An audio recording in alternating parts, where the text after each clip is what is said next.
Kamusta po kayo? Bago po ang lahat, first things first.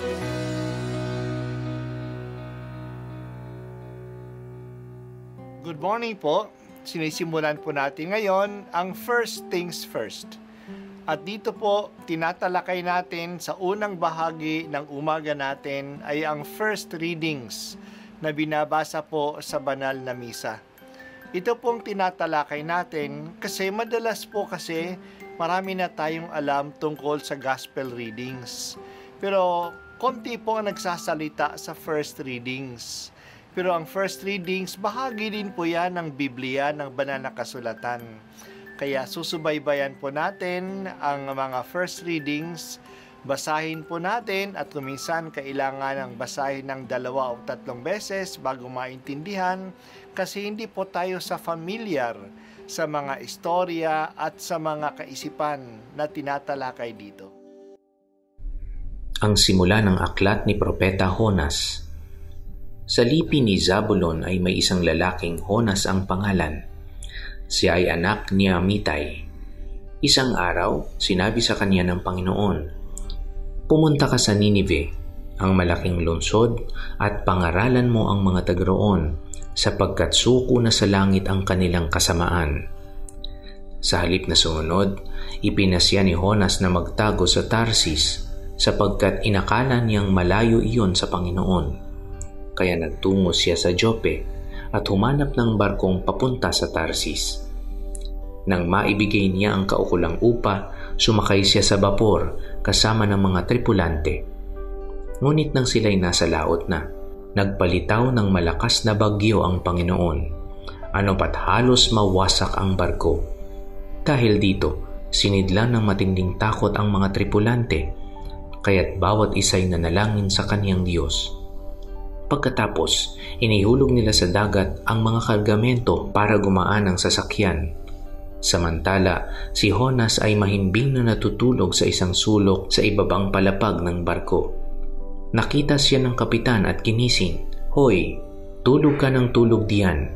Bumangon ka at manalangin sa Diyos mo. Baka sakaling kaawaan at iligtas sa kamatayan."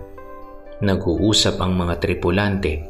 Magsapalaran tayo para malaman natin kung sino ang dahilan ng lahat ng ito. Gayon nga ang ginawa nila. At nabunot ang pangalan ni Jonas, kaya't siya'y kinausap nila. "Nagsapalaran kami para malaman kung sino ang may kasalanan at ikaw ang nabunot. Ano ba ang ginawa mo rito at taga saan ka?"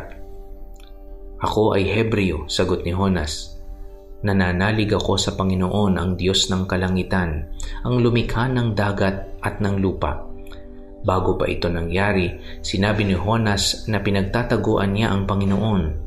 Kaya sa malaking takot, pahilakbot nilang sinabi kay Jonas, "Napakalaki ng ginawa mong kasalanan."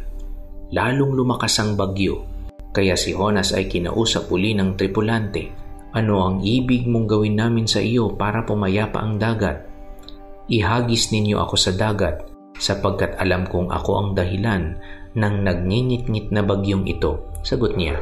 Pinipilit sana ng mga tripulante na itabi ang bapor, ngunit wala silang magawa sapagkat lalong lumalakas ang bagyo. At nanalangin sila ng ganito, "Panginoon, naway huwag ninyo kaming parusahan o ibilang na mamamatay tao sa gagawin namin sa taong ito. Yamang kayo na rin ang nagpahiwatig ng dapat naming gawin." Pagkasabi nito, binuhat nila si Jonas at inihagis sa dagat. At bigla itong pumayapa.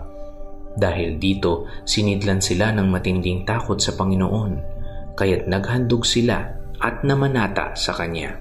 Ang Panginoon naman ay nagtalaga roon ng isang dambuhalang isda.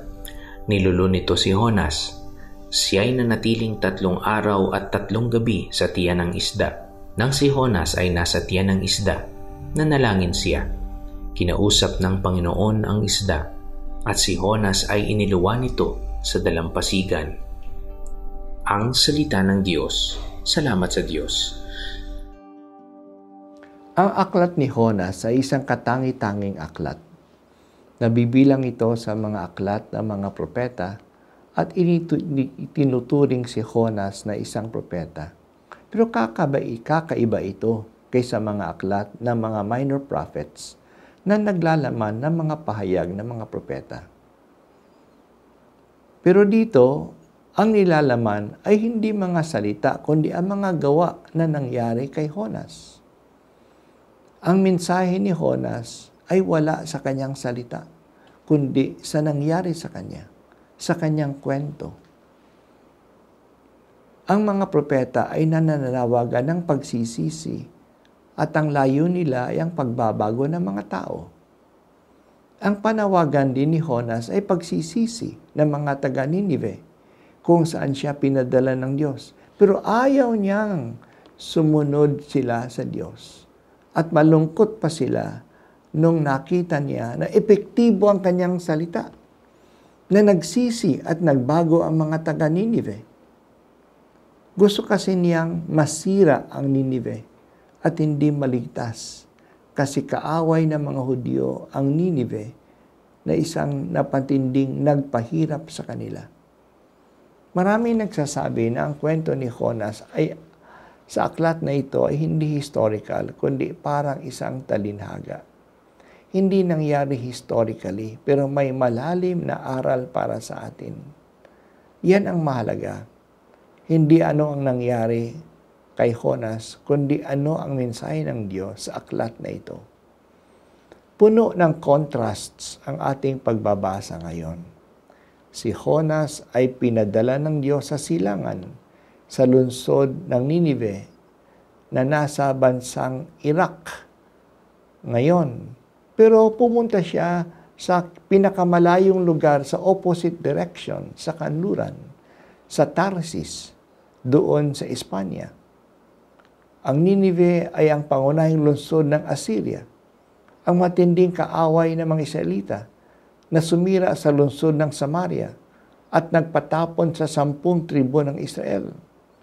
Gusto ni Jonas na masira ang Ninive. Ayaw niya itong magbago sa kanilang kasamaan upang sirain sila ng Diyos. Kaya ayaw niyang manawagan sa kanila na magsisi sila.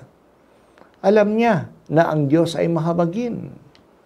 Ayaw niyang kahabagan ng Diyos ang kaaway at kaaway na nagpahirap sa kanyang bayan.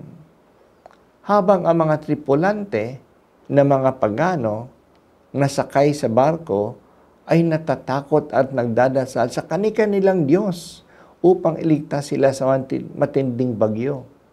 Samantalang si Jonas ay natutulog. Wala siyang pakialam. Nung tinanong siya kung sino siya, sumagot siya na siya ay Hebreyo at nanalig sa Panginoon, ang Diyos ng kalangitan, ang Diyos ng lumikha ng dagat at lupa. Nananalig daw siya sa Diyos na lumikha ng lahat, pero tumatakas siya sa Diyos na ito. Makakatakas ka ba sa Kanya na lumikha ng langit at lupa? Mas matuwid pa ang mga tripulante na pagano. Nagdadasal sila. Hinikayat nila si Jonas na magdasal. Humingi sila ng tawad noong itatapon na nila si Jonas sa dagat ayon sa kanyang sinabi. At nung biglang tumahimik ang dagat pagkatapon nila kay Jonas, naniwala sila sa Diyos ng Israel at namanata sa Kanya. Mas matuwid pa ang mga pagano kaysa kay Jonas na isang propeta. Hindi man madadaig ang Diyos ng tao sa kanyang kaligtasan, sa kanyang katigasan ng ulo. Hindi namatay si Jonas. Kinain siya ng malaking isda at doon sa loob ng isda, siya nagdasal. Ang kanyang dasal ay ang ating salmong tugunan sa misa ngayong araw. Iluluwal siya ng isda papunta sa Ninive. Si Jonas ay ang larawan ng isang tao na galit sa kanyang kapwa-tao na handa niyang suwayin ang Diyos upang mapasama ang kagalit niya. Madalas ito mangyari sa atin. May mga tao na ganun sila kagalit sa iba na pinapatay pa nga nila sila. Ganun sila kagalit na ginagawa nila ng kwento na ikinakalat ang fake news laban sa kanila. Ang mga ito ay sumusuway sa Diyos kasi ayaw nila sa kanilang kapwa. Kaya nga sinabi ni San Pablo, love is the fulfillment of the law. Kung tayo ay umiibig, hindi natin susuwayin ang mga batas ng Diyos. Ang pagsunod sa Diyos ay nagdadala ng paggawa ng mabuti sa kapwa. Hindi napapasama ang kapwa kapag tayo sumusunod sa Diyos. At ang kapwa na mamahalin ay hindi lang ay yung mabait sa atin, ngunit lahat ng kapwa, kasama na ang mga ayaw natin. Napakaraming mga Honas ngayon na umiiwas sa Diyos kasi ayaw nila ang kanilang kapwa. O Panginoon, sana tumimo sa aming puso na hindi namin maaring paghiwalayin ang pag-ibig sa iyo at ang pag-ibig sa aming kapwa. Bigyan po niyo kami ng malawak na puso na mahalin din kahit na ang mga gumawa ng masama sa amin.